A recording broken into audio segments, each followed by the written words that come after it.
You're listening to an Airwave Media Podcast. Ben Franklin's World is a production of the Omohundro Institute and is sponsored by the Colonial Williamsburg Foundation.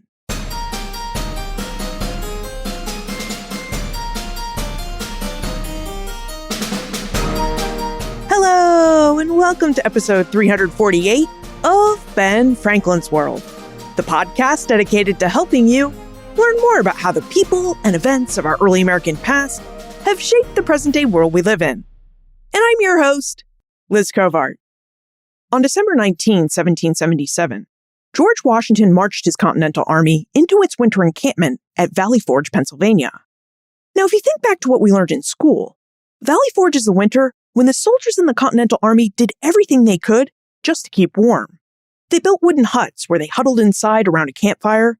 They wrapped cloth around their feet and their hands because they lacked socks and gloves. And if they had shoes, and some of them didn't have shoes, we're taught, they were chewing on their shoe leather because they often had little to no food. Valley Forge, we were taught, was a winter of great privation. But we were also taught that it was a winter of great virtue, because despite all of the freezing conditions and the lack of food and supplies, the Army stayed and readied themselves for their continued fight for independence in the spring of 1778. But is this what really happened at Valley Forge? Did the men of the Continental Army really experience such privation that they were eating their own shoe leather? Ricardo "Rick" Herrera joins us to investigate these claims. Rick is a historian of American military history and a visiting professor in the Department of National Security and Strategy at the U.S. Army War College. He's also the author of the book, Feeding Washington's Army, Surviving the Valley Forge Winter of 1778. Now, during our investigation of the winter of 1778, Rick reveals information about the Continental Army's creation and its formation as a fighting force, the logistics of military supply, and who was in charge of supplying the Continental Army, and details about the Valley Forge winter in 1777 and 1778. But first, Happy New Year and welcome to 2023. I can't believe it's here either, but here we are, we're in 2023. Now, Holly White and I have some exciting plans for you over this next year. In just 2 episodes, we're going to be celebrating episode 350. And boy, do we have quite the surprise for you, as this is with a big-time guest about one of your frequently requested topics. I know it's a bit of a mystery here, but I really want to surprise you. And later in the year, we have episodes planned and recorded about privateers in the American Revolution, James Forten and the Museum of the American Revolution, the Moravians, and St. Augustine, Florida, and that's just a sampling of some of the episodes we have planned for you. So lots of exciting episodes and topics as we work through our 9th year of production, and as always, thank you for being a part of our community and for listening to the show. And with that, let's go meet our guest historian and discover the reality of what happened at Valley Forge.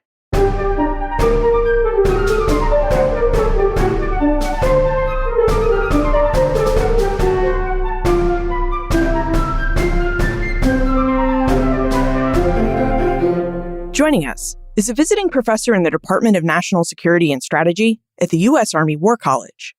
Before becoming a historian, our guest served as an armor and cavalry officer in the United States Army.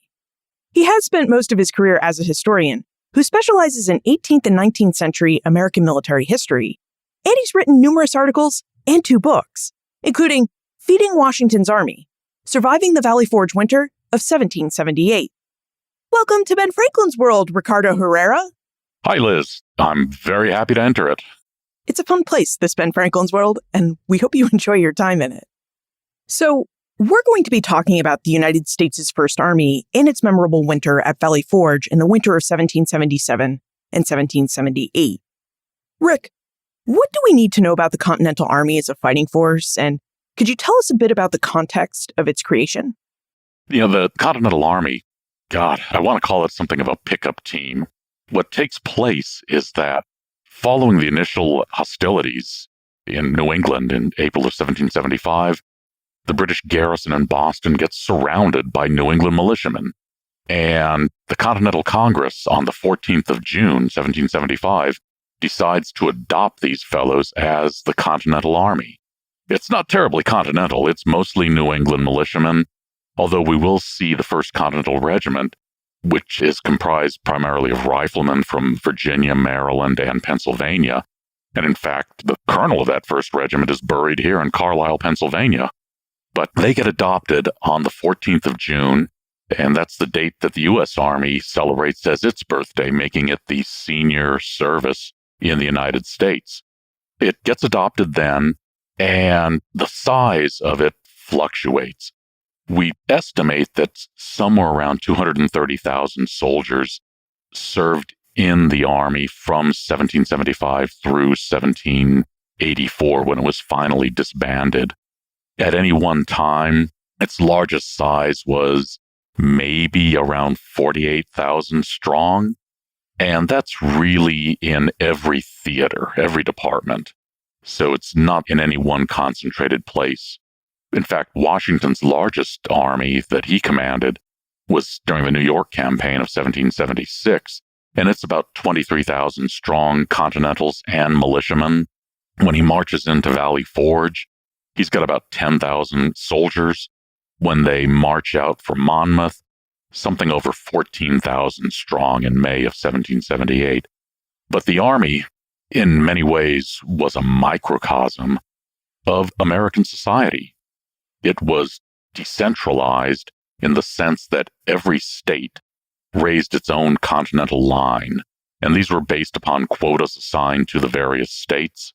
So each state had its own organization, although they did serve under the aegis of this larger thing called the Continental Army. The first enlistments, in 1775 and then in 1776, they follow along the lines of something that Charles Royster has called the Rage Militaire. And so these are the guys who are patriotic. They're in there for it. It's excitement. It's a sense of duty. You name it. Every soldier's motives for enlisting then, just as they are today, are very particular to that soldier. So they fall into a variety of reasons. By the time we get to the Valley Forge encampment, we're actually looking at the 3rd Continental Army. And Washington has finally gotten Congress to agree to longer-term enlistments. 3 years. My God, that's great. Because previously, what are they getting? 1 year service. And that's really not a good deal for this thing that they're trying to create, the United States of America. So Washington gets this 3-year force. They were organized very much along the same lines as the British Army. So sort of an American take, if you will, as to how the Americans, particularly Washington, envisioned a regular army should look like. So primarily infantry, bolstered by artillery. They had 4 regiments of Continental Light Dragoons, and as part of the American Army's tradition through, frankly, the 19th century, most officers struggled to know what to do with the cavalry or how to use it properly. There was no real tradition of it.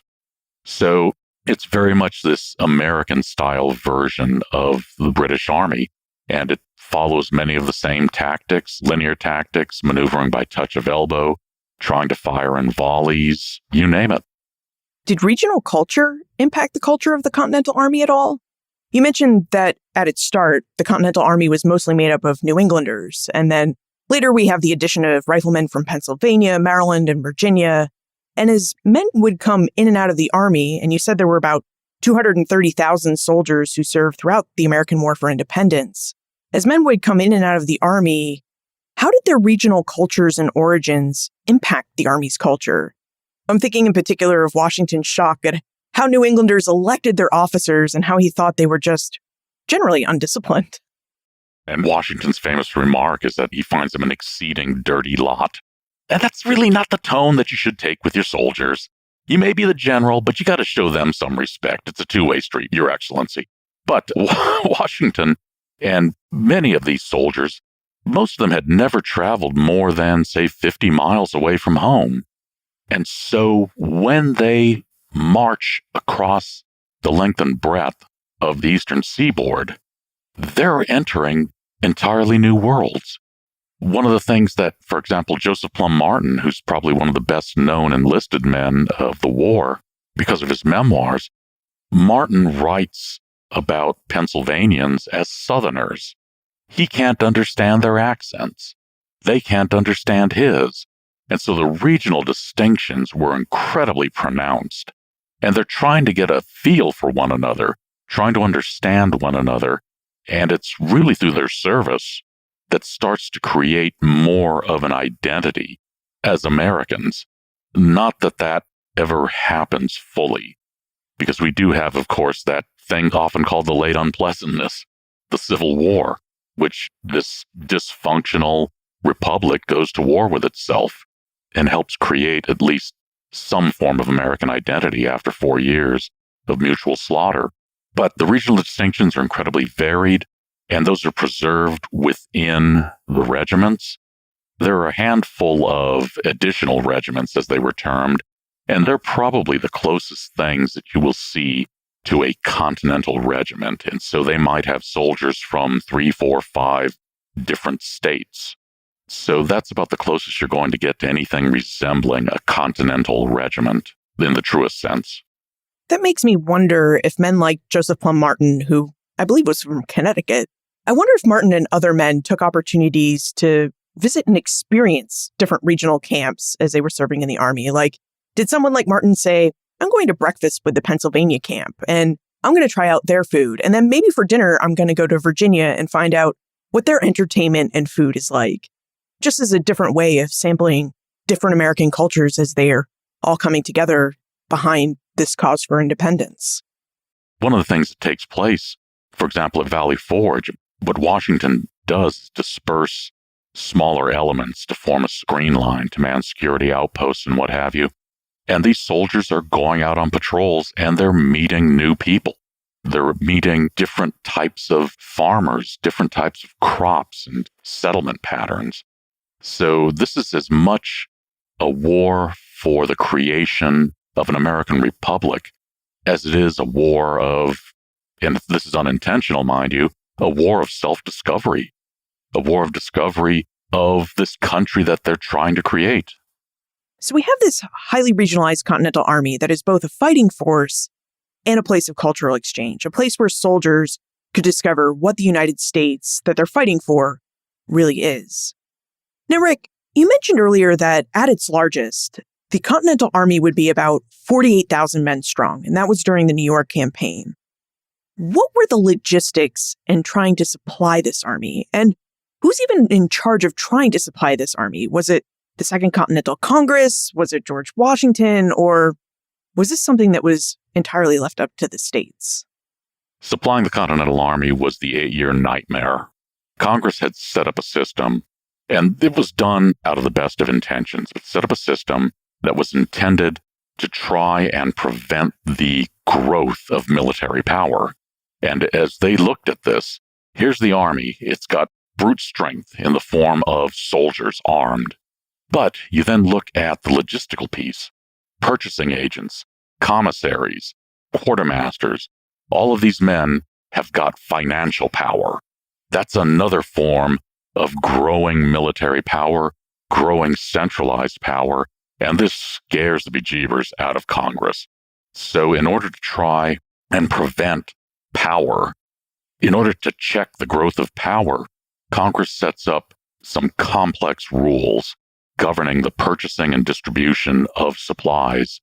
Well-intentioned it was, but a disaster for most of the war. The times that the system did work, those tended to be the rarities. And that's really once you get Nathaniel Greene in office, and this is a post that he does not want to hold. As he complains, who's ever heard of a quartermaster general in history? He'll finally get his chance, though, following the debacle at Camden, and return to field duty.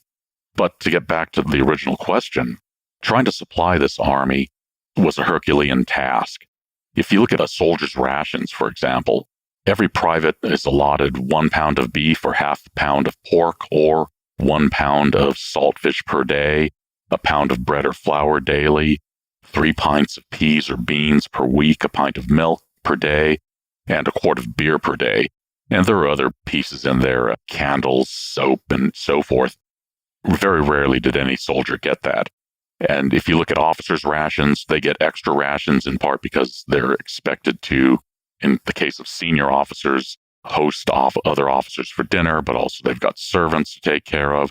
It's very rare that anybody receives his full rations. And in fact, quite often the rations are spoiled when they do arrive. So it's really a disastrous system. A big piece of it is due to the worthlessness of Continental money. When we fast forward to near the end of the war, 1781, 225 paper dollars are worth $1 in Continental specie. That's how worthless this stuff is. And farmers and others are just unwilling to accept this worthless money.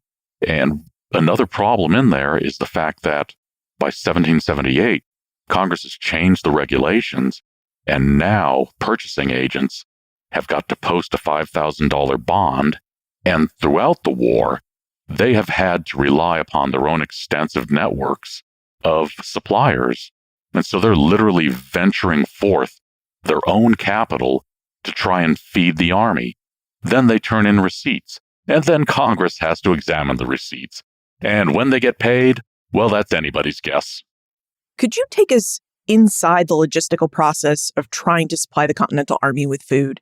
My understanding about supply is that even though Americans were new at having their own army that they had to supply, there were men out there, like Philip Schuyler, who served in the British Army's quartermaster department during the 7 Years' War, who had some idea and some experience at supplying large armies.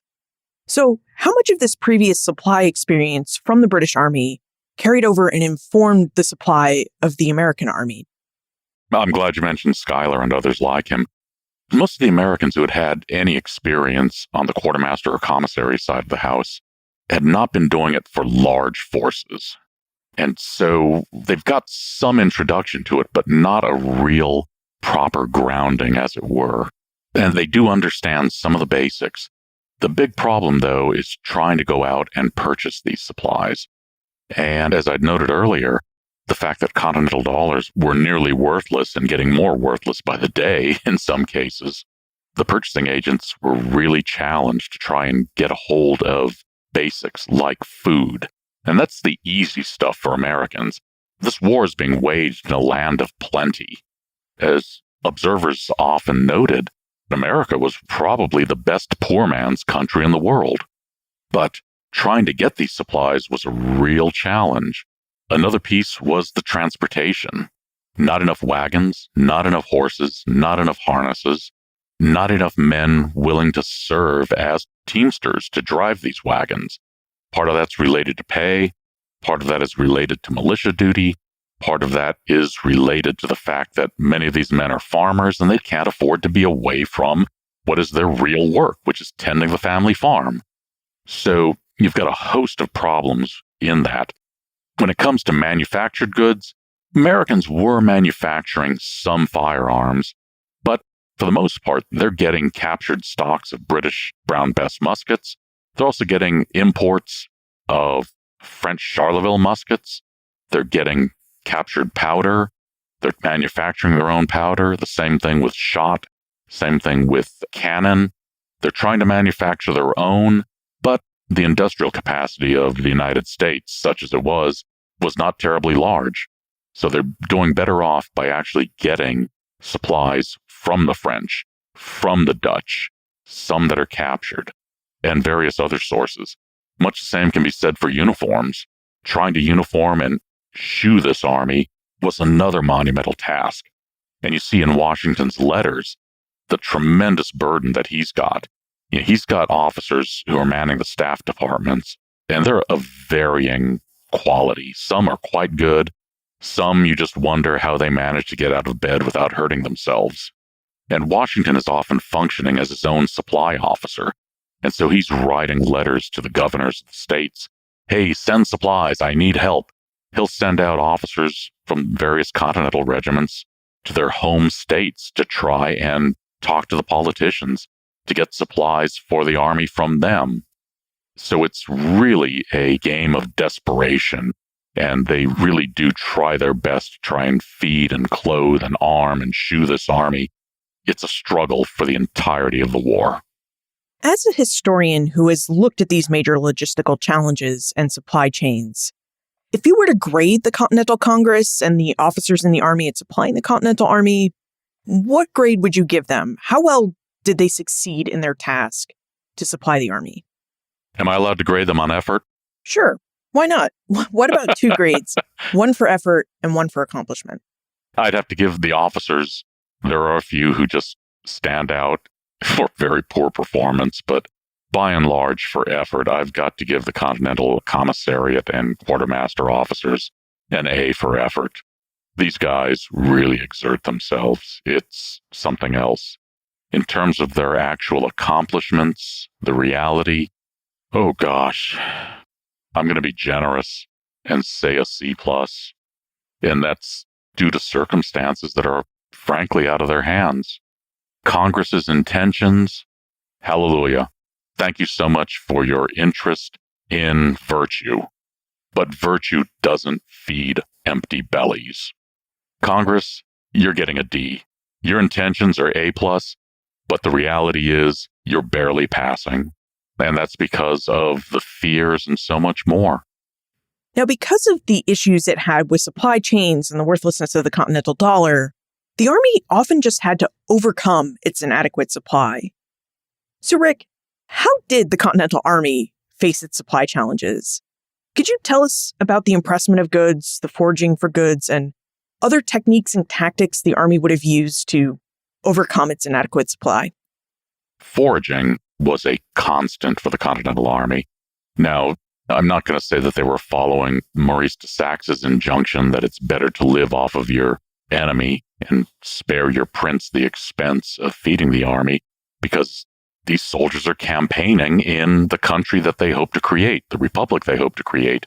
So they will go out, look for the supplies that they need on a good operation. There'll generally be a purchasing agent accompanying the troops. This purchasing agent will keep records and issue IOUs to the farmers for the goods that are impressed. Do the farmers actually want to have anything impressed? Of course not. Nobody wants their property taken from them. And in fact, if you're lucky, your farm will never be anywhere near any soldiers, because everybody's army was a tremendous engine of destruction, even if they were on your side.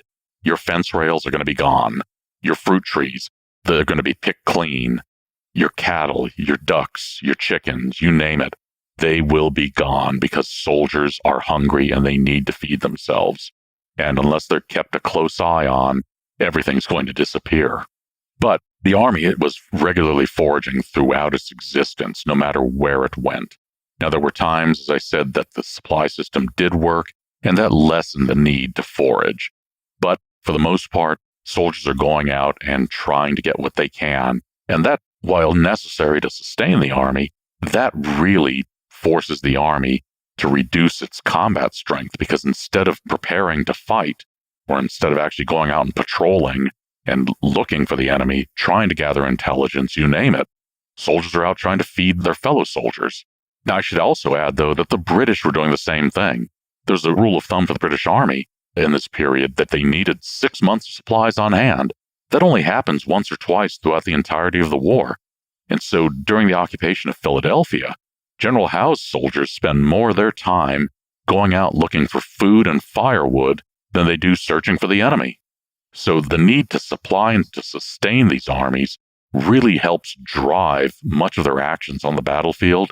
It helps limit some of their actions on the battlefield because of the necessities of taking care of soldiers. How did the Continental Army define the act of foraging and the act of impressment? Because these are actions that we're going to continue to talk about. Foraging is essentially sending out bodies of troops, and this varies. The British, for example, have to send out something like a brigade strength. So in other words, 2 or more battalions to forage. One to actually go out and look for food and supplies. That's the foraging piece. Another battalion serving as a covering force, because you can't go outside of Philadelphia very far and not risk getting attacked by American Continentals or militiamen. So they need a covering force to protect the foragers. So they're going out, and that's the actual act of gathering stuff. Impressment. Hello, Mr. Farmer, I'm knocking on your door. You seem to have X amount of supplies. I'd like to take X minus this amount of supplies from you. Here's a receipt.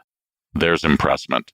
Now, depending on how things are going, sometimes the impressment may be uncompensated. And in fact, Nathaniel Greene encounters this in March of 1778 when he leads out his column from Valley Forge. He gets tired of farmers trying to sequester their goods, and previously he'd been pretty good about giving out receipts. Now he tells Washington, I hear their cries, but like Pharaoh, I harden my heart. And he decides that if you sequester your goods, my soldiers are going to seize them. You will get no receipts. So you're not only getting worthless continental dollars, you're getting nothing. So when we're talking about foraging, we aren't always talking about the army going out to find food and gather food as they go. We're also seeing the Continental Army, and perhaps the British Army too, taking note of what other supplies a farmer or a storekeeper might have on hand that they can impress or take from the farmer or storekeeper for an IOU or not later. Right. Foraging is generally associated with food, and food for soldiers, food for animals. But in part of the foraging, we have to expand it, and this is really the search for supplies. And so one of the things that the foraging columns are looking for when Washington dispatches these fellows was also horses for the cavalry and harnesses for drawing wagons, you name it. One of the things that I was really fortunate to come across was Henry Lee's account book in Maryland and Delaware, and Hollingsworth, who accompanied him, Henry Hollingsworth, left careful records as to the number of horses that were impressed, the number of hands, high that they were. The better horses would be assigned to the light cavalry, to the light dragoons, that is. And so they're going out and looking for all of the stuff of war, not just food, not just feed, but harnesses, leather, saddles, clothing if they need it, weapons if they need them, horses, you name it. Well, thank you for those clarifying details, because these terms and these actions are going to keep coming up as we dive into the story of Valley Forge. But before we dive into that history, why don't we take a moment to thank our episode sponsor? Hi, I'm Carolyn Eastman of Virginia Commonwealth University, and my newest book, The Strange Genius of Mr. O, The World of the United States' First Forgotten Celebrity, is out now. During the early 19th century, James Ogilvy was the very face of eloquence. He had been a burned-out immigrant schoolteacher who discovered that he had a real knack for the spoken word, delivering thoughtful and passionate speeches. And in 1808, he decided to abandon the schoolroom and undertake a career as a traveling public speaker. The reason why Ogilvy matters so much to the history of early America is that he was, in essence, the first great public speaker who vast numbers of early Americans were able to see. He was somebody who was terribly eager, not just to make a name for himself, but also to help Americans imagine a kind of, maybe not unity, but at least he could get them unified in thinking together about the same subjects. And he succeeded. One of the most remarkable things about his story is how long he succeeded in doing exactly that. Be sure to pick up your copy of The Strange Genius of Mr. O wherever you buy your books. Okay, on to Valley Forge. So Rick's book, Feeding Washington's Army, centers on the Continental Army's winter at Valley Forge, Pennsylvania in late 1777 and early 1778. Rick, would you remind us how the Continental Army came to winter at Valley Forge and about the events that pushed the army to encamp there? The British Army had landed at Head of Elk, Maryland in August of 1777. This is part of Howe's strategy.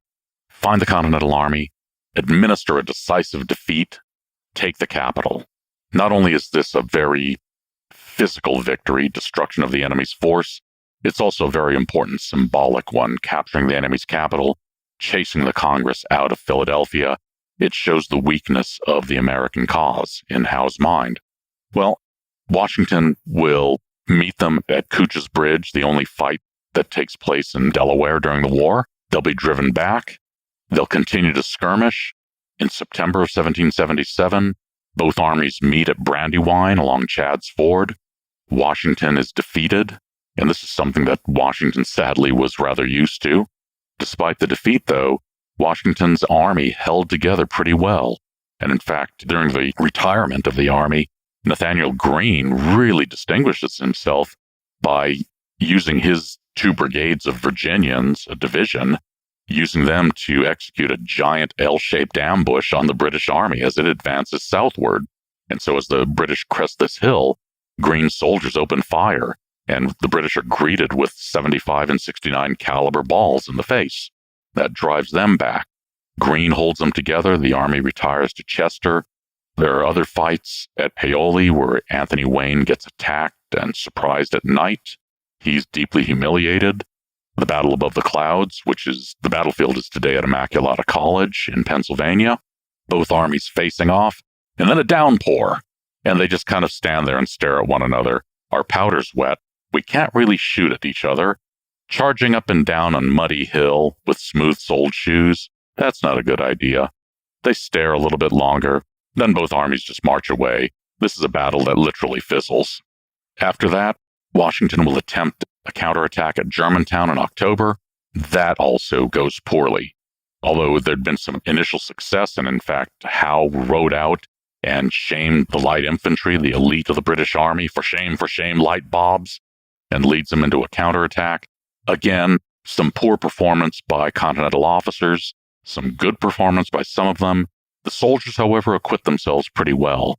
Finally, we fast forward to December. Washington is still looking for a fight. This guy was an aggressive commander. He draws up the army at White Marsh and begins to fortify it. And this is one thing that the Continental Army was incredibly skilled at, and that's digging field fortifications. So Washington's men fortify this chain of hills, this ridge line that runs from east to west, and he's essentially saying to Howe, come on out, attack me. I really do want you to do it. And Washington's got visions of perhaps another Bunker Hill. Howe marches out. He looks at it. There's some skirmishing off to his left. Howe, too, has visions of Bunker Hill. After all, he had commanded the assaults there. Howe thinks, no, this isn't a good idea. He's got to husband the strength of his army. His soldiers' lives are precious. They're expensive. They march back into Philadelphia, and from there, he will begin to set up his occupation. Washington, though, in the meantime, starts to hold councils of war with his generals, and he sends out the questions ahead of time, has his generals send the responses back in written form, and this is because he wants to control the conversation as much as possible, not to control what their answers are going to be, rather to make sure that everybody stays focused and doesn't go off on tangents. So his basic question is, should we launch a winter campaign? Now, on the surface, this might sound like madness, because this is an army that's just been defeated at every turn during this campaign for Philadelphia. But if we think about what had taken place the year before, Trenton 1, Trenton 2, Princeton, that's an army that had been defeated, chased out of New York, chased across the Jerseys, and finally into Pennsylvania, yet it counterattacked and won these 3 stunning victories in the space of about 10 days. Why not now? Washington's got an army that's more seasoned. Its officers are certainly more seasoned. It's not out of the realm of reality. The back and forth with his generals goes on for several weeks. The generals bring up things like continental credit. If we suffer a defeat, what happens to our credit? So they're thinking about finances. They're also thinking about the secondary and even tertiary consequences of victory or defeat. If we win, then what? Well, the British are likely to withdraw to their ships in the Delaware River, and we're left holding Philadelphia. To what end? We haven't defeated the British Army. If we suffer a defeat, then what happens? What happens with morale? What happens to the continental dollar? What happens to our ability to resist the British? All of these things go into the discussions. Finally, Washington does a personal reconnaissance. He observes the strength of the British fortifications in Philadelphia and decides it's not worth it. Then comes the decision, where do we winter? And there are a variety of suggestions that go out, some recommending Wilmington, Delaware. It's a good place to keep watch. It's close enough to Philadelphia. It's also along the river. The problem is that river gives the British mobility. They command the river because of the Royal Navy squadron that's there. Do we go to Reading or Lancaster? Well, that's too far away, and that essentially surrenders southeastern Pennsylvania to the British. We need to challenge them. Finally, they come upon the Great Valley, and Washington makes a decision. We're going to camp at Valley Forge. And he's also been talking to governors in Pennsylvania. He's been corresponding with the Continental Congress, with Henry Laurens, the president of the Congress, writing also to the governor of New Jersey. What's best? Each governor has his own state to take care of. Washington has got much larger consequences or much larger thoughts that occupy him. Valley Forge is the least bad of all the bad choices that face him. So he selects this, and they march in December, about 12,000 strong. Could you set the scene for us, Rick? If we've never been to Valley Forge, and none of us have been to Valley Forge during the winter of 1777-78, but would you tell us about the geography of Valley Forge and what made it a good place, or at least the least bad place, for Washington to encamp his army there for winter? Valley Forge is the encampment, sits on high ground, and that's something that you definitely want in a military encampment. The high ground not only allows you to observe your enemy's approach from a greater distance, very practically, it extends the range of your artillery. Don't ask me to go into the mathematics. I've had one of my students who is a former field artillery battalion commander. He's tried to explain it to me, but like most historians, when it gets into math, my mind just asks, what are you talking about? But I do know enough that the higher the ground, the further you can shoot. So Valley Forge sits atop this. There are also limited roads that enter the encampment, which is great for controlling access and providing security.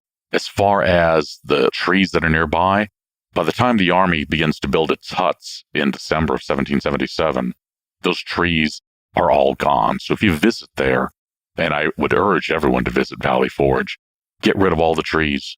Take them out of your mind's eye, because these trees have now gone into creating soldiers' huts. They've gone into stabilizing fortifications. They've gone into firewood. You name it.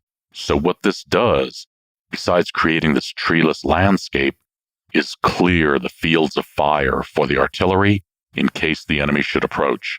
So what Washington has done is create something like the fourth largest city in North America. It's actually an armed camp.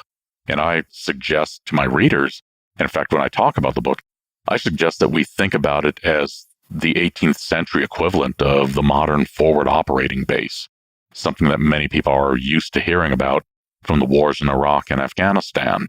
So this is an armed, temporary camp from which an army projects force. And so this is what Valley Forge is. It's FOB Valley Forge. In my mind, I am picturing this very wide area with high ground that has been entirely stripped of trees. And from this high ground, this is where we can see tents, wooden huts that the soldiers built from the trees that they felled, some artillery encampments on the edge of camp. Rick, would we also be able to see any towns or townspeople from our placement at Valley Forge? Would we have been able to see any farms in the surrounding area? You've certainly got some smaller settlements nearby, towns, villages. You've got outlying farms that are nearby. But for the most part, the army will keep to itself there, send out patrols. Those soldiers will get to visit other farms. They'll meet the local people. There are also outposts that are in different places. So that certainly extends the contact with the population. But Washington has it at probably just the right distance, about 18 miles from Philadelphia. So fairly easy to detect an enemy approach. He's also got patrols that are out. Those make it easier for him to detect an enemy approach. He doesn't want to be too terribly close to the towns because that allows people to spy on him. That allows people to pass information to the British. Although having said that, security was not all that good. There's a German fellow by the name of Kraft who spends about 2 weeks wandering around the camp looking for a commission in the Continental Army. He doesn't get it. Instead, he gets a commission in one of the Hessian regiments. One of the bad aspects of having trees around your encampment, which, as you said, Rick, is that if you get fired upon by artillery, those trees tend to come down. They crash on you, they splinter into a bazillion different pieces and spray you with shrapnel. Plus, trees are also prone to catching fire, especially from campfires where you have soldiers who might be a little lazy in tending them. But in winter, trees, even the leafless ones, that is what can provide your army with shelter and insulate it from the elements. And we are talking about the winter of 1777, 1778, which is during the Little Ice Age. So, Rick, what did the absence of trees mean for Washington's encampment and for protecting his army from the elements? Granted, the trees, as you point out, were absent, but they're not completely absent. They've now gone into making those huts, and so they were providing some form of shelter for the soldiers. And the huts were anything but the uniform, very nice-looking huts that we see today at the national park. Each one varies depending on the quality of work put into it by the soldiers who are living in those huts. So the trees are there in the form of their immediate shelter, but in terms of actually providing anything, not too many around there. And in fact, soldiers would continue to go out further and further from camp in order to search out fuel. And that means looking for trees that are standing. Now, in his book, Feeding Washington's Army, Rick argues that Valley Forge has taken on a mythic quality in our American memory. And so he teaches us that Americans during the American Revolution really had to overcome a lot of privation and suffering to see the new nation through to its independence. Rick, would you dispel the myth of Valley Forge for us? What really happened during the winter of 1777, 1778?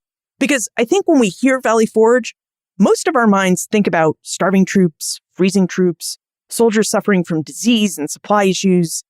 And from what I've read, if you look at the actual historical record of Valley Forge, it was actually a much easier experience than the really hard winter experience of Jockey Hollow in New Jersey during the winter of 1779, 1780. Yeah, in fact, while I was doing this work, I was really fortunate to come across a manuscript by Lee Boyle, who is a retired park historian. And Lee did yeoman work compiling the weather data for the entirety of the Philadelphia campaign. So this manuscript, which I hope gets published, it's a great reference. It tells you the temperatures, the rainfall, the snowfall, observations on sunlight, you name it, throughout the entirety of this campaign from when the British depart New York through the Battle of Monmouth. It's a fantastic resource. But you're right. The Valley Forge winter was marked by extremes, and this is something that is part of the Little Ice Age. Climate change doesn't mean that because the Earth is getting colder or warmer, that it's a constant. It means that it's subject to often violent variations. And so what the soldiers encountered at Valley Forge was a freeze-thaw cycle compounded by rain, compounded by snow. Sometimes the snow was deep enough to run sleighs in Philadelphia. Other days, the rivers were overflowing and flooding roads. It just depended on the day, it seemed. Sometimes the mornings are considered quite fine, according to some officers' diaries and journals. So it really depends. The weather fluctuates. And what this really does, though, because of the fluctuation, is turn these roads that were pretty bad to begin with really into mud pits. And so marching along these muddy roads up to your ankles, sometimes calves in mud, what happens when it freezes? Well, this churned up mud now becomes spiky, frozen dirt, and that helps twist ankles. It makes it difficult going for horses. It plays hell on wagon suspension systems. So it really is a miserable existence because of that. And as you pointed out, Jockey Hollow, the Morristown encampments, those are even worse in terms of the actual temperatures and the snowfall.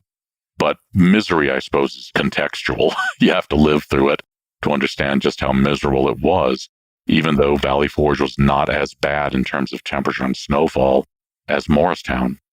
So in some ways, our memory of Valley Forge is right in that it was a fairly miserable experience where soldiers were getting hurt, they were cold, it was hard to move supplies in and out of camp, and we didn't even talk about disease, and that was also the winter where Washington inoculated his army for smallpox.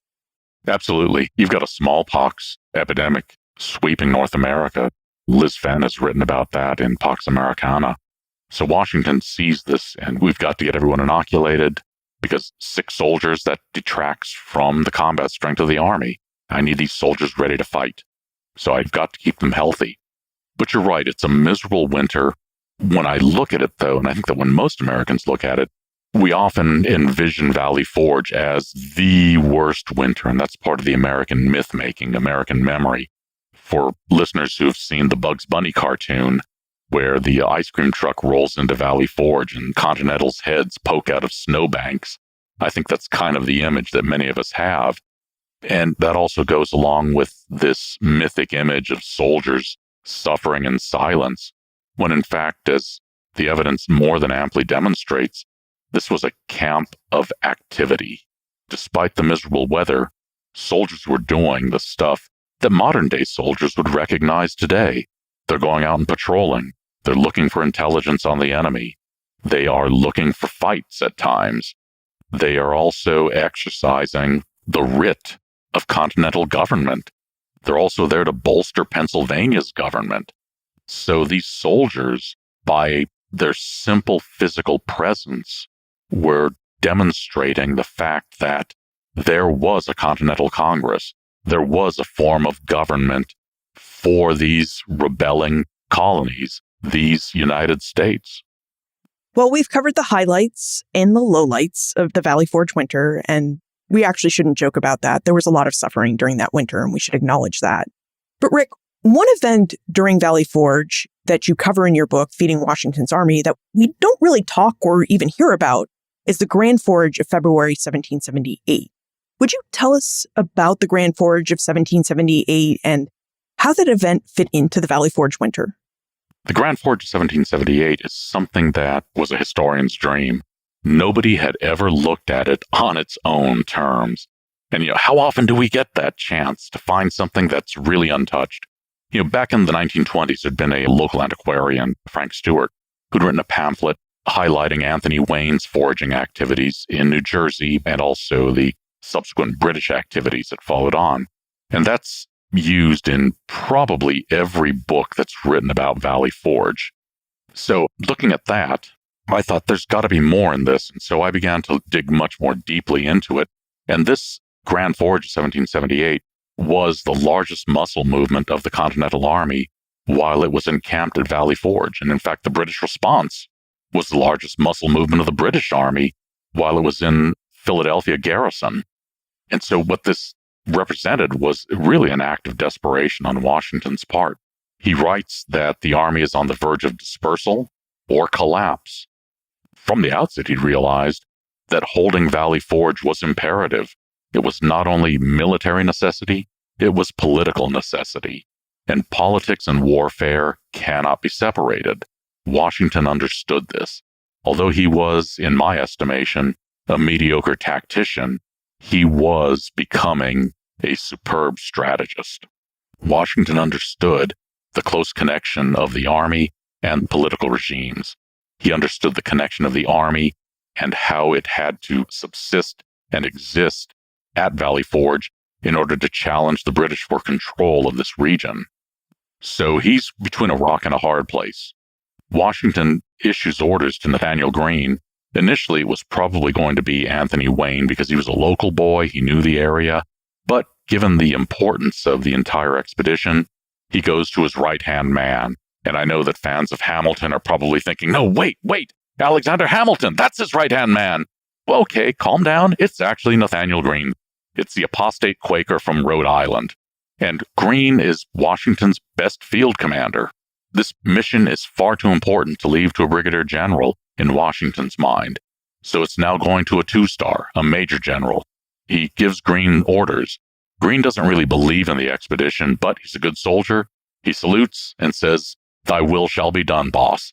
And Greene sets out with a vengeance, and he'll march out with somewhere from 1,200 to 1,400 soldiers.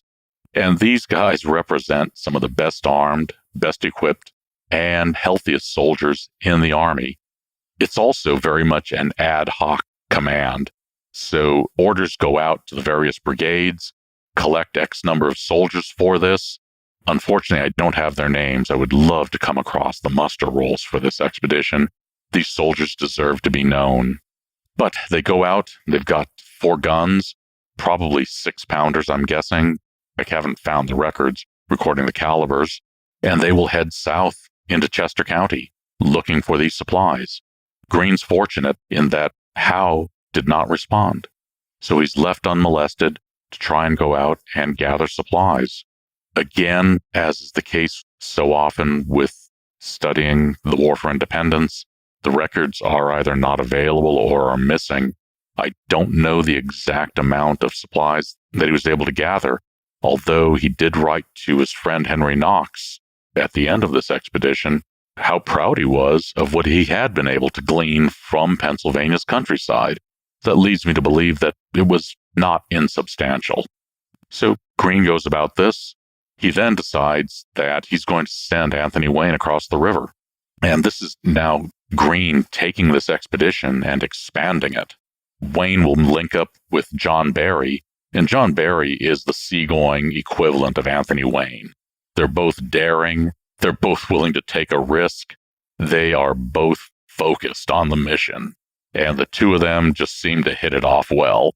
Barry agrees to ferry Wayne's miniature brigade, all of about 300 soldiers, across the Delaware River to Salem, New Jersey.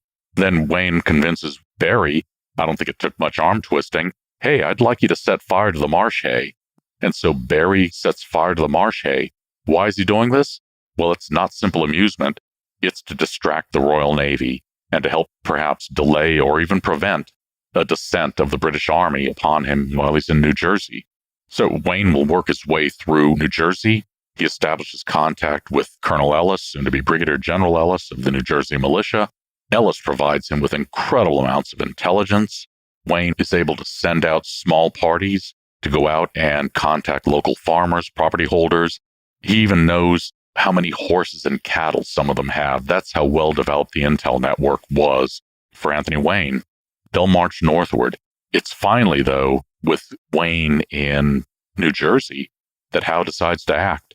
And he dispatches the Light Infantry Brigade, the elite of the British Army, to land at Salem and to go after Wayne. In fact, one of Howe's aides-de-camp records that they're there to have a slap at Mr. Wayne.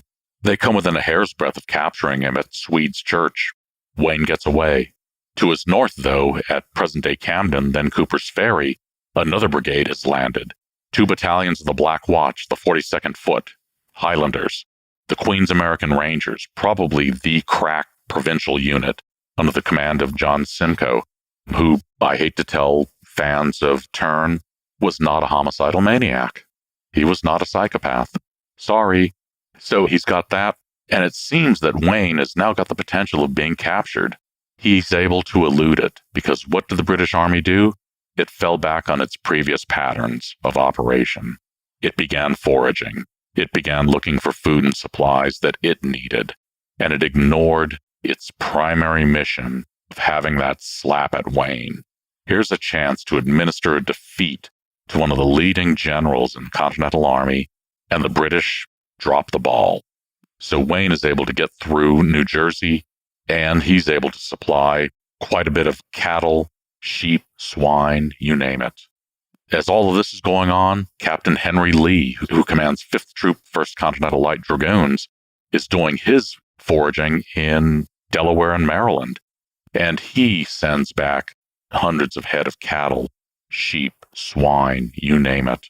And so Washington is able to plan at a centralized location, Valley Forge, but then send out trusted subordinates. And so as dramatic as Valley Forge is, and as perhaps, I don't want to say pedestrian, but as uninteresting as feeding an army might sound, this entire expedition, this entire Grand Forage, demonstrates in my mind the maturation of Washington as a commander, but also the maturation of Washington's command team and the trust that existed up and down, but also laterally. This is a pretty sophisticated operation, and Washington has built the command team that can do it. He's also been cognizant of the importance of civil-military relations. Washington recognizes just how important private property is, how it's a foundation for individual political independence, individual economic independence. He understands how important it is to avoid offending people, because this was, after all, a struggle for people's affections, while at the same time getting as many supplies as humanly possible to feed his soldiers.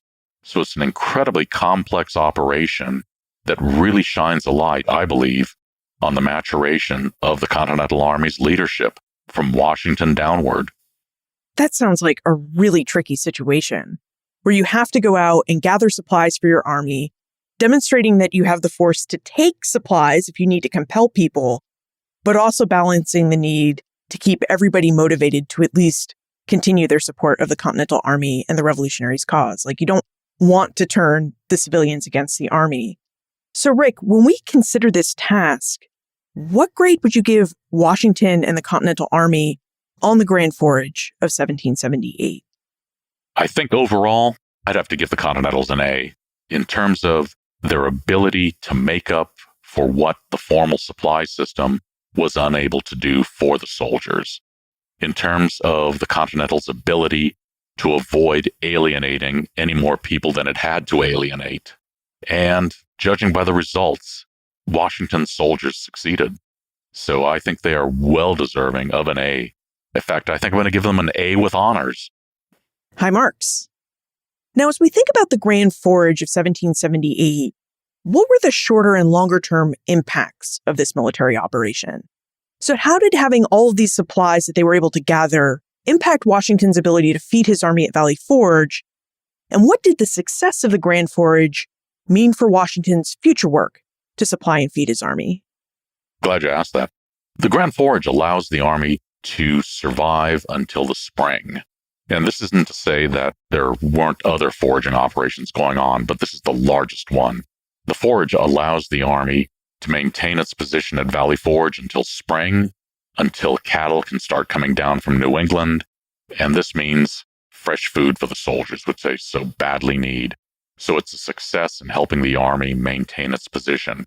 It's a strategic success. And this, again, is where Washington really shines. It enables the army to keep that position and to prepare for its next engagement. Washington doesn't know what's going to happen. We, of course, know what takes place, and that's the Battle of Monmouth.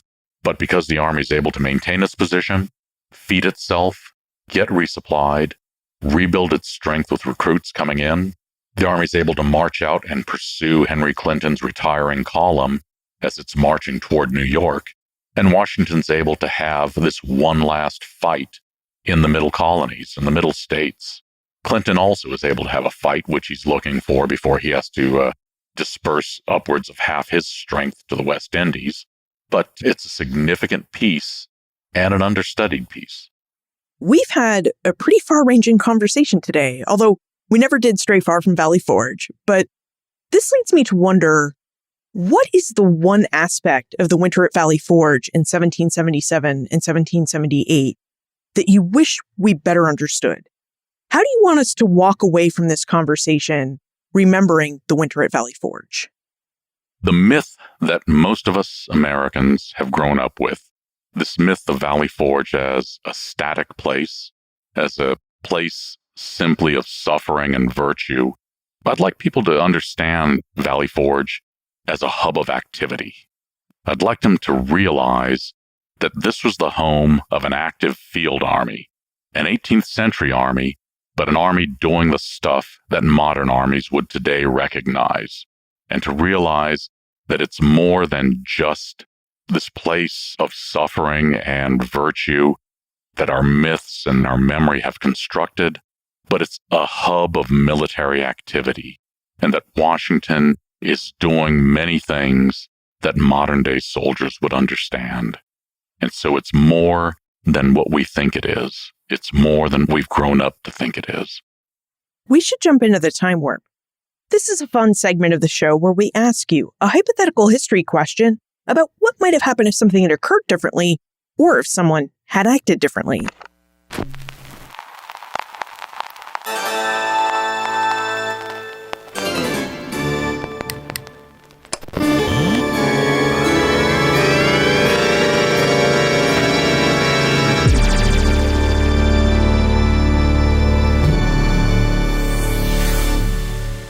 In your opinion, Rick, what might have happened if George Washington had never ordered the Grand Forage of February 1778.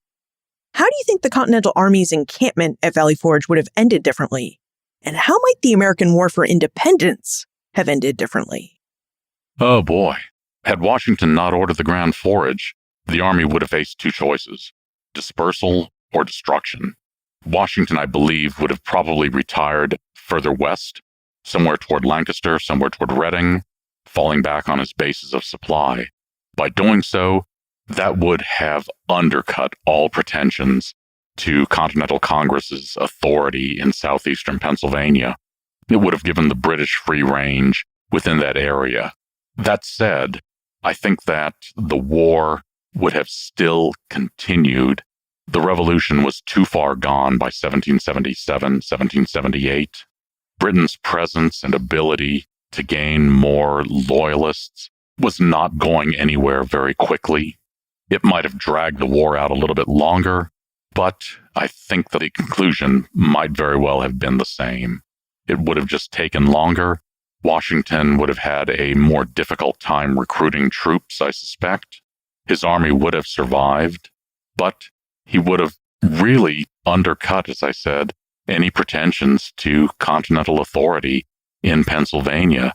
It would have weakened the Continental Congress's hand at saying that, hey, we are the government of this place. As a military historian who has just covered the logistics of the Grand Forage, what aspect of military history are you researching and writing about now? I'm editing a collection of letters.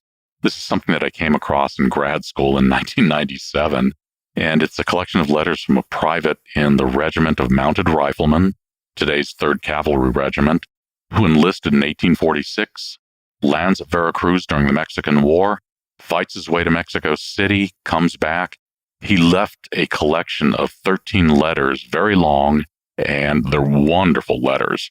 They're at the New York Public Library, and I promised myself long ago that I would edit them for publication. I'm finally getting around to it today. In fact, I owe the University Press of Kansas the manuscript in June. So let's hope that I can finish it on time. So I'm turning that in. That'll be one of my excursions into the 19th century, but I'm planning on returning to the American War for Independence in a couple of years by re-examining the 1778 and 79 campaigns for Savannah, which is really something that needs to be looked at again. It's been far too long. Now, if we have more questions about the winter at Valley Forge and the Grand Forage, how can we pose them to you? You can find me with a simple Google search, either Rick Herrera or Ricardo, academia.edu, as well as Google Scholar. Ricardo Herrera, thank you for helping us investigate the winter of 1777-1778 and for telling us about the Grand Forage of 1778, which I don't think is an event that many of us had heard before our conversation. Hey, it's been my pleasure, and I'm glad that very few people have heard of it. That means you have to go out and read about it. That means you've got to buy my book. And where can we buy your book, Rick? Go to UNC Press. You can get it through Amazon as well. Ask your local booksellers to carry it, because, by golly, they should be carrying it. Thank you, Rick. Thank you, Liz. It was a blast. The winter at Valley Forge was a tough, cold winter. But it wasn't a winter where the men of the Continental Army sat idle, wallowing in their misery. No, the winter at Valley Forge proved to be an active time for the Continental Army. In fact, as Rick related, the encampment was a hub of military activity. During the winter of 1777 and 1778, the men of the Continental Army worked to improve their condition and readiness for battle. As we heard from Rick, in February 1778, 1,400 men followed Generals Nathaniel Greene and Anthony Wayne out of the encampment to execute the Grand Forage to ease the Army's supply problems. Most of the men in the Army stayed in camp, and they improved their fighting strength and readiness. They went on patrols to gather intelligence, visited the doctor to be inoculated against smallpox, and participated in the drills administered by Baron von Steuben, who vowed to make the Continental Army a ready and disciplined fighting force. We may have learned that the Valley Forge winter was a harrowing experience, and it certainly was a tough experience. But as Rick related, it wasn't an experience that saw the men idle and wallowing in freezing, starving misery.